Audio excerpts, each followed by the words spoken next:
Welcome everybody. Thank you for joining this case study presented by IMS Insurance and Mobility Solution. And the case study that we are gonna discuss is about building a winning formula for digital and connected insurance success. We have the pleasure to have two industry experts with us.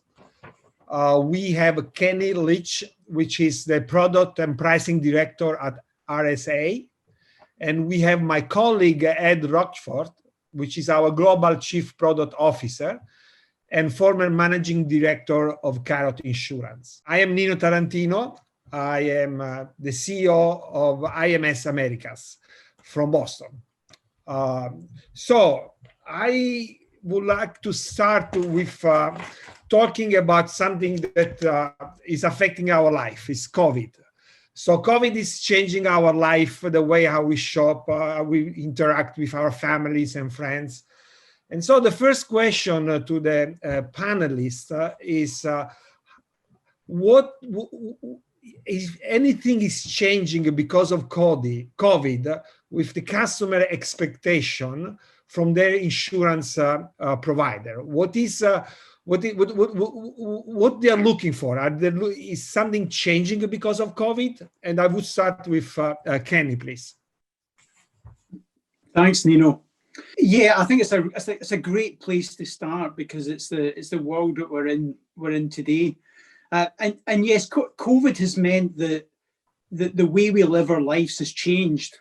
You know, the way we're viewing this session, the way we're recording it is very different to how we planned. We're living our lives in a very different way, and that's affected mobility. That's affected, you know, how we use transport, how we're driving our cars. So, you know, so it's got a very big change into customers and a very big change then into how we think about insurance and auto insurance. So definitely customers are transacting more digitally. They're definitely more focused on value. You know, there's less money around, and what we're finding in the UK, because we have a telematics program for young drivers. We've been really focusing in that to try and understand and get insight into how customer behaviour has changed. So, for instance, you know, generally, if you underwrite auto insurance, your sort of best customers are the ones that you don't hear about from year to year, and you underwrite them, or you take an electronic proposal form, and then that, you know, we have no contact with them. Where we have telematics customers or UBI customers, we underwrite them electronically, and then they fit a device in the car, or we fit a device in their car, and then we can actually see what they do. We put our telematics glasses on, and suddenly we can actually see how, when, and where they drive, and that gives us fantastic insight. And we're using that insight to try and understand COVID. So, for instance, I've got a weekly report that one of my team does that breaks down the number of journeys, the length of journeys, the reported claims by week. I can look at it by day. I can look at it parts of the country from our portfolio to give us insight into how people are using their cars in the various stages of lockdown and restrictions we've been going through in the UK. I can then correlate that back to industry data at a total level, and I can see it matches really well in totality, which means then I can look down at the detail, and I can take that data and then I can extrapolate into all of our portfolios where we don't have that level of detail, and we can get insights, and then we're using that to make other pricing decisions on some of our non-UBI portfolios and pricing level decisions as well. So it's been a great insight to us, because we can actually see what people are doing day to day on UBI, and then use that to learn across other portfolios. The other thing I was want to mention, I think is very relevant, is around mileage. And we've invested in building a mileage-based proposition, a low mileage proposition in the UK, which we've just launched. And we think that's got great legs. We think that's got great applicability going forward. I think there's a growth of such products as well in the US market, and I can only think that that's going to continue, because again, I see a focus on value going forward, and what mileage does is put control back in the hands of the customer. It allows people to buy the amount of insurance that they actually need. It's also got a really interesting environmental impact, which I don't think has really played out very much to date, but I think that will play out more in the future. So more digitally, more focused in value, and UBI programs definitely able give you that insight to be able to respond to this really odd world that we're in just now. Fantastic, great, thanks. And Ed, do you have anything to add? Yeah, sure. Well, firstly, I'm very jealous. Well, I'm very jealous. I didn't bring a prop like Kenny, but I love those glasses. I think there's 2 points really that come out to me or strike me about what Kenny's just. The first point is it illustrates, I think, quite how valuable UBI data is in this particular scenario to carriers globally. I think, if you're a carrier in market today that doesn't have a UBI program, you're probably looking pretty jealously at Kenny's tasteful telematics glasses, because insurers like RSA are in that position where they have this amazing, very live, very real data that is giving them a very, very clear understanding about how the world is changing. And I think insurers with UBI programs will be the ones that are able to see actually earliest which elements of the changes that we're currently seeing in the COVID crisis are more permanent than others. So, they will have a really good early indication of how true it is that, most professional people are going to be working from home permanently, or they'll be able to measure that much more effectively and much more earlier than some of their competitors. And that is going to be incredibly valuable insight. And I think it's, unfortunately probably true that COVID isn't going to be the last big global change we experience in our professional lifetimes. And I think the importance of live data is going to be, a really significant factor from here on in, really. So I think the first thing that occurs to me is that COVID is an illustration of how important it is to have really good insight and really good data on the customer landscape, and telematics is a great way to do that.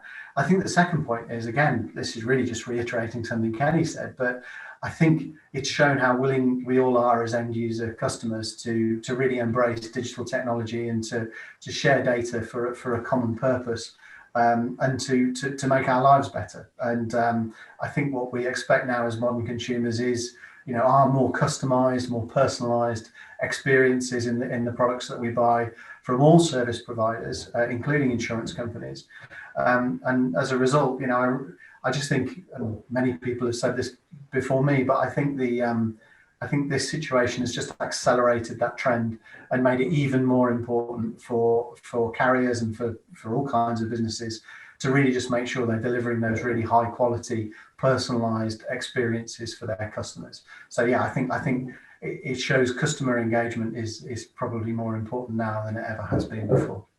Perfect. Thanks, Ed. So customer engagement. We see tens and tens of UBI programs in the market, and sometimes policyholder needs to install a device in their vehicle. Sometimes they download an app and they need to use the app. But we know that one of the biggest challenge that insurance have today is how they can increase the level of engagement with the end user. How end user, they say they check their score, they check their tips, their coaching tips to improve their driving behavior. So what are the main issues that you see today that carriers have to increase this level of engagement? Ed? Sure. So I think the first thing I'd say on that is that my background really, before taking over the role as Chief Product Officer for IMS, you mentioned a business called Carrot Insurance. Carrot is a young driver insurance intermediary that we set up around 10 years ago in the UK. And really what we've tried to focus on with Carrot is really trying to change consumer behavior when it came to driving. So trying to make drivers safer in order to deliver them a better experience, but also to help make insurance, more lower cost and ultimately more profitable for the insurance carrier. And the way we've approached that is really to focus on consumer engagement. So we created a program with a combination of reward and intervention messaging around the poorer performing drivers, and really over a period of around 10 years kind of iterated in a number of ways how those rewards and intervention interactions kind of led to an improved result. So I think over a period of time we've gained a lot of experience and a lot of knowledge about how best to, or actually a lot of case study on how well you can use those techniques to really drive out an improved result in terms of the combined operating ratio for the insurer, but also the experience your customers have. I think when more recently I've spent a lot of time talking to insurers across the US, the UK and Europe about their UBI programs and the configuration of those programs. And I think what I've seen is that there are some fantastic examples of programs that are designed really well and engage very well with consumers, but more often than not, there is a sort of customer engagement is almost like an afterthought for some programs. Typically, it can be either driven by the underwriting division, or it might have a claims focus, or it might be about marketing. But more often than not, engagement is an afterthought. And I think what we've seen actually is that with Carrot, certainly engaging with consumers can be central to delivering a really, really good result. And I think I'll maybe let Kenny answer the same question in a second, but I think that's certainly true in Kenny's program as well. Yeah, go ahead. Okay. Thank you, Ed. Yes, if you designed a program that requires engagement to work, then you've really got to focus and really got to focus very clearly on that to get the results you need. Because if you don't get the engagement and your proposition sort of demands it or relies on it, then the danger is the whole UBI program just becomes an expense on top of the auto insurance that's there anyway, and then it just fails. So I think you got to start off being really clear about what engagement you want. What's the purpose? What's the outcome you want to deliver? And then focus on that outcome and chase the value. What behaviour change do you want to see? And what behaviour change is going to make be the most valuable to the proposition? Focus on that and then drive that change. And if I give an example, our young driver proposition in the UK, we insure a lot of novice drivers, and novice drivers are very interesting from a risk perspective. So if you take pretty much everyone on this call, if they buy auto insurance, their risk in the first month after they buy their insurance will be no different to the risk in the 12th month after they bought insurance. The risk is pretty flat through the whole of their policy year. For novice drivers, in that first month after they've learned to pass their test, their risk is about 5 times what it is in month 12, about 5 times. So incredibly risky. So if we want to, if we see, and if there's value therefore in helping those novice drivers become better drivers early on in their policy year, then that's where we should focus and try and make a difference. So we saw that from very early on.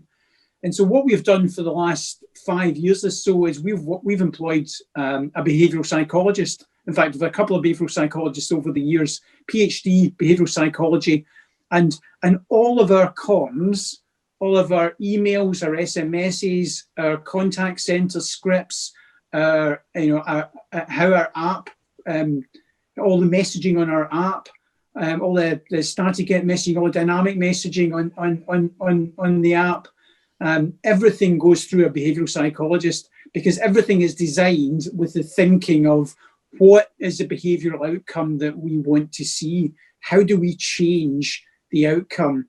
And then we're using behavioural science techniques to try and get the change that we want to see. So it's very scientifically based.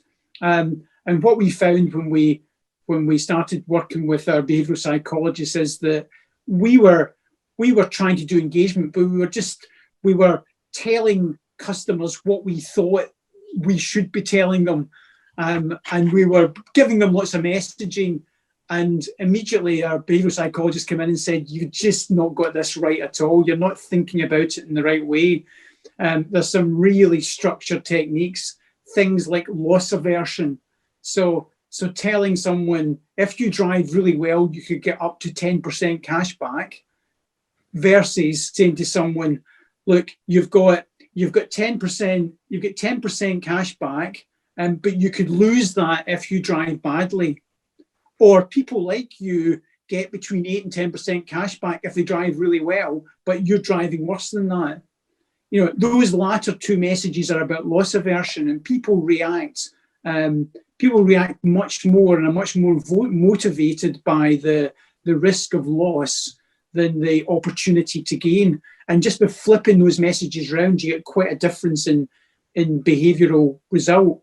So combine that with the being a lot of risk up front in a young driver product. Combine that with my telematics glasses, so that when we give these messages, we do it in a very robust scientific way. So we do a lot of A/B testing, and then we segment. We have control groups. We test different messages, and then, you know, because we can see what happens afterwards, we can then track the data. We can then see which messages work best. Then we can refine them, and then we embed them as business as usual. And then we move on to, right, where do we focus next? What's the next change that we want to go after and chase the value? So engagement, if your proposition demands engagement, then you've really got to focus and work hard at getting at it, and do it in a scientific way. And do employ behavioural science techniques, because they really do work and make a difference. Thank you, Ed. Do you have anything to add? Well, no, just to emphasise what Kelly's saying, really. I think behavioural science, we certainly saw the same effect.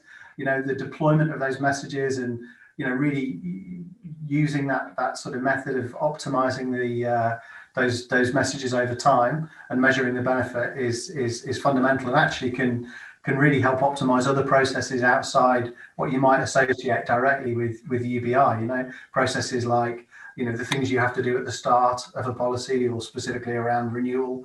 You know, maybe you need a document back from customers, or maybe you need them to behave in a certain way at renewal. Techniques like the behavioral economic messaging techniques that Kenny was talking about are fundamentally incredibly helpful at those moments when you get from them. Thank you.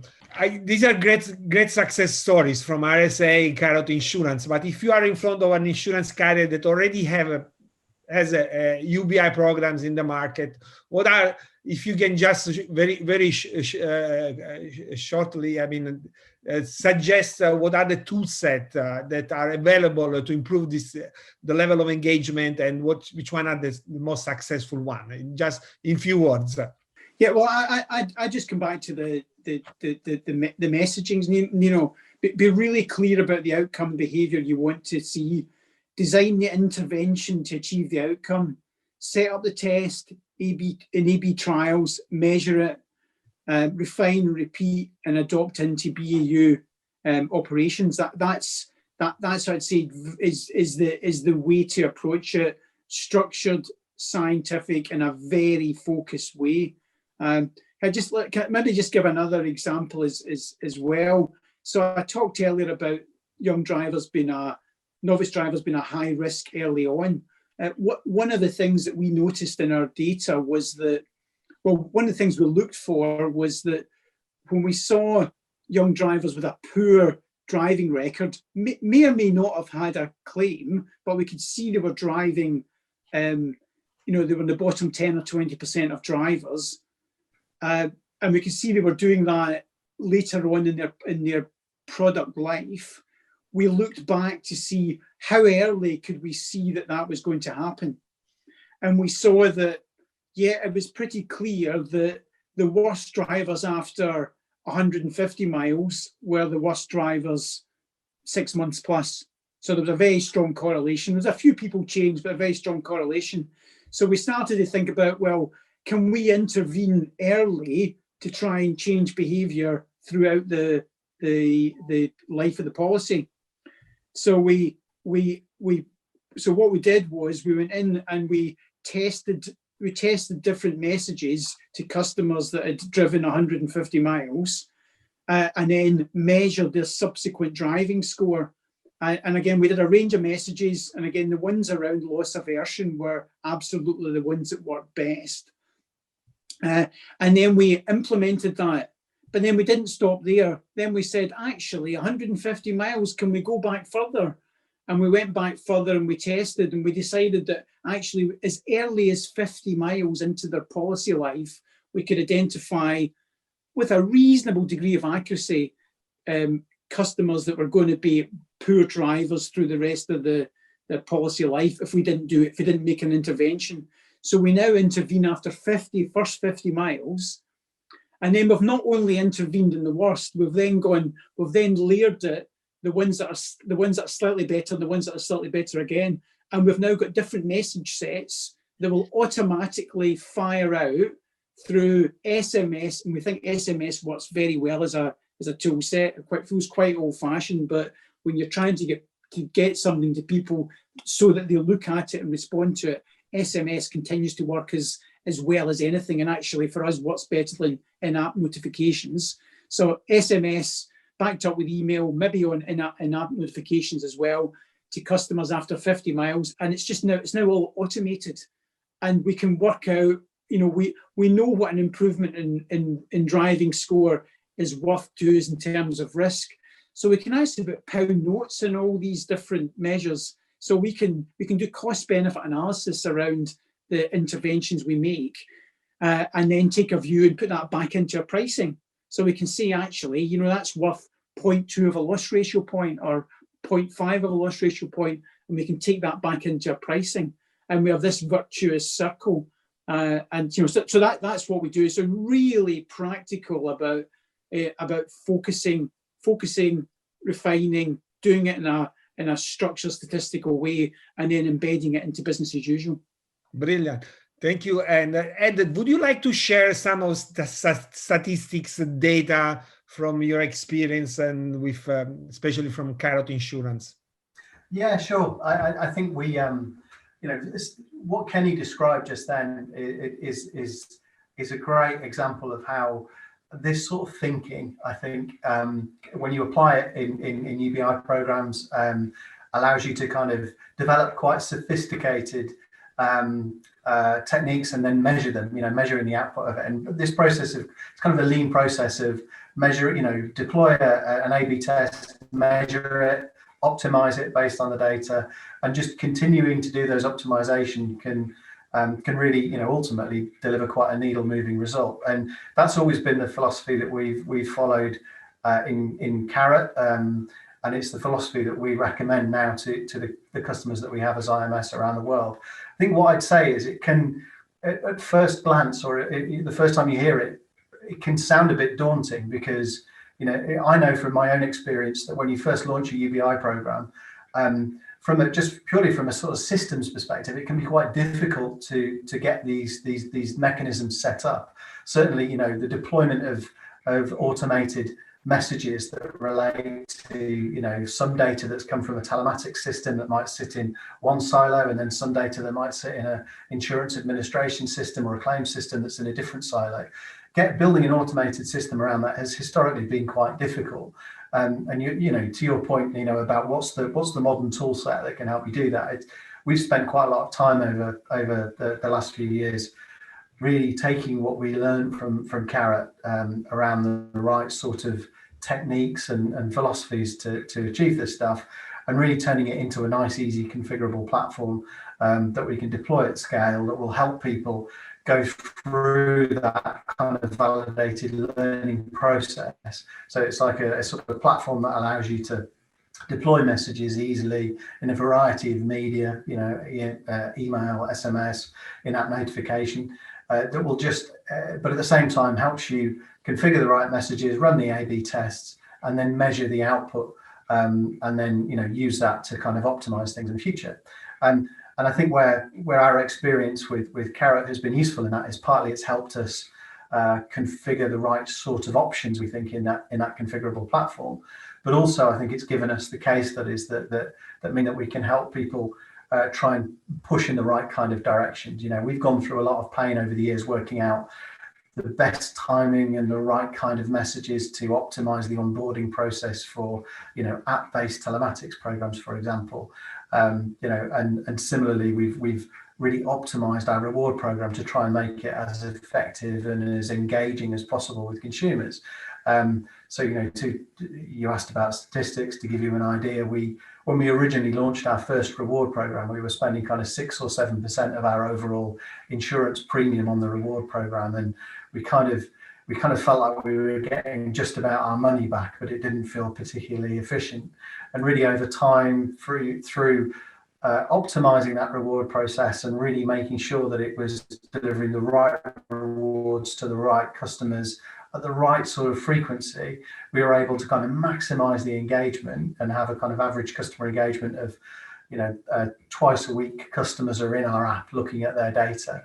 But more importantly, we were actually able to turn that into a kind of measured result from an insurance perspective, which was that we believe now we've measured pretty well that we spend around 1.7% of our premium now on our reward program, and we're pretty happy that we get something like 3 times that back in the form of a benefit as a result. So we think we're well placed to help other people go through a similar journey. But importantly, what we're not saying is that one size fits all, and that's why the configurability of the approach is really important. The core principles of this, using a reward program of some kind to drive engagement, reaching out to people with messaging to help those drivers that need help, or helping to point people in the right direction at the right time. Those are the things that are really important. But the content of the messages, the timing will differ from program to program and territory to territory. And really what we're here to help people do is just to try and accelerate that validated learning process as much as possible, and also provide the platform that allows you to easily go through the learning process itself. So yeah, hopefully that answers your question. Yeah. Thank you so much. Very useful. So we agree that COVID is accelerating this innovation in insurance. We learned from this panel also that there are success stories to share about how to improve the level of engagement with consumer. So my next question is, this is the final question for Kenny, is how do you see the future? What are the new tool set, new solution to continue this supporting this innovation in the insurance industry? Kenny. Thanks, Nino. And obviously, I'm answering it from a telematics perspective. I think two things come to mind for me. One I've already referenced, which is around mileage. So I see mileage propositions being something that we'll see more and more of, and be more popular going forward. And that's partly value. So people buying the amount of insurance that they need, and not a lot more than they need, or as can happen. I know a lot certainly the way UK purchases are made, then people put down a declared mileage, which often bears no relation to how many miles people actually drive. So people that tell the truth and say they're only going to drive a small number of miles will be in the same category as people who are trying to play the game and say they'll only drive a small number of miles, and they both get lumped together. Whereas a mileage-based proposition will allow those people that genuinely drive low mileages to get a much better price than those who are not. So I can see that really being a growth area. And as I said, I think there'll be an ever-growing environmental aspect of that as well. The other proposition, because I'm conscious that so far I think we've talked a lot about propositions where you need engagement, and of course the key thing there is you've got to choose your target market really carefully, because there's no point in trying to sell a product to me where you're trying to get me to drive differently, because I won't. But there are segments in people's portfolios where actually it's you could really do with a targeted proposition. It would make a difference. And if you can get those people engaged, you can change the way that they drive or motivate them to behave differently. So the other big thing I see going forward is more of a mass market proposition, which is something that the telematics market's been chasing for a while, which is around claims. So with the cost of devices coming down, then the opportunity to know more about what's happened when an accident has happened, and to know that quickly, to know more about the truth of it and to know it sooner, is a great opportunity to create value, both for the insurance company in terms of how that incident is then managed, but also from a customer point of view. There's some great customer proposition opportunities that you can wrap around that. So I see, and again with the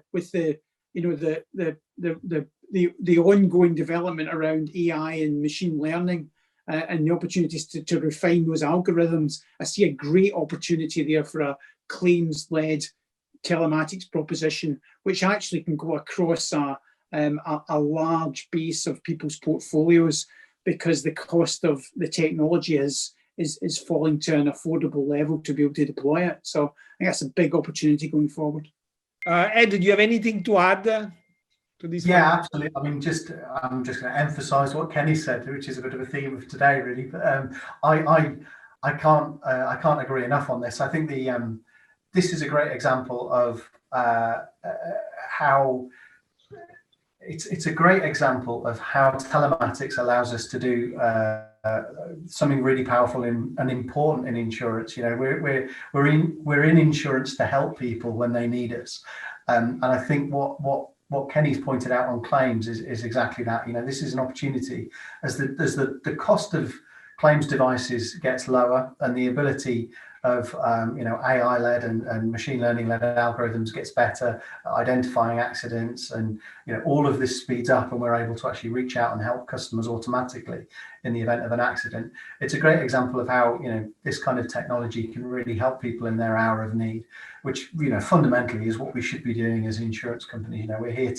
We are here to help people primarily, and this is a great example of how we can do it. So for me, what's going to change? Absolutely, the world of claims is going to be revolutionized, I think, over the next 24 months or so, as these lower cost devices are deployed at scale. And I think telematics, from a claims-led perspective, is going to become much more of a mass market proposition in auto insurance portfolios around the world, really, because I think claims needs to be it needs to be shaken up a little bit and disrupted with this live data, and I think it will be quite powerful. And I think the second point, really, which comes back to really the topic of this conversation, is that I think insurance companies are going to sort of catch up with Kenny a little bit in terms of being able to talk about the value of customer engagement in a very detailed and meaningful way. And I think insurers generally are going to come to value customer engagement much more than they currently do. I think that's a shift that started. I think that's going to continue at pace, and we're going to see more instances of insurance companies trying to engage with customers through mechanisms like reward, like messaging, as we've been talking about, and ultimately through the claims process as well, because I really do believe that's a great way to improve this kind of virtuous circle where we as insurance companies deploy this kind of technology. It makes consumers' lives better and also drives better outcomes for society and us as insurance companies as well. So when we do it right, everybody should win. Brilliant. Thank you so much. So I would like to take this opportunity to thank Ed and Kenny for sharing their experience, their insights, or valuable information. I would like also to remember all the audience to join us in our virtual booth at IMS.